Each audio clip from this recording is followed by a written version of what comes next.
Hey, let's end slavery through brutal violence, murder, and threats. This is John Brown, and he was sick and tired of all the talk. Let's do something. He was a passionate, violent abolitionist. He was born May 9th, 1800, and he was executed December 2nd, 1859, 2 years before the Civil War breaks out. John Brown advocated the use of armed insurrection to overthrow the institution of slavery in the United States. He first gained a national attention when he led a small group of volunteers during the Bleeding Kansas crisis of 1856. See, he was dissatisfied with the organized abolitionist movement, and he said, "These men are all talk. What we need is action. Action."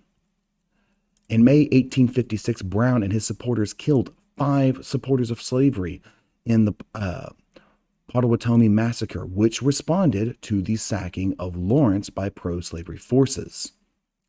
Brown then commanded anti slavery forces at the Battle of Black Jack in June 2nd and the Battle of Osawatomie in August 30, 1856.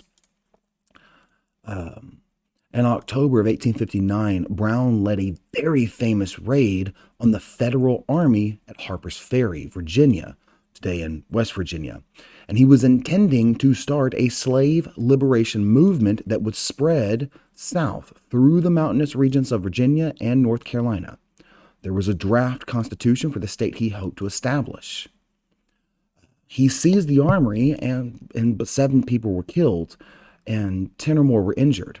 He intended to arm the slaves with weapons from the arsenal, but only a small number of local slaves actually joined the revolt. Within 36 hours, those of Brown's men who had not already fled were either killed or captured by local farmers, militiamen, and the U.S. Marines. The U.S. Marines being led by Robert E. Lee, the leader in the future of the Southern Civil War Confederacy forces. He was hastily tried for treason against the Commonwealth of Virginia, the murder of 5 men, including 3 blacks, and inciting a slave insurrection. He was found guilty of all counts and was hanged. He was the first person convicted of treason in the entire history of the United States of America.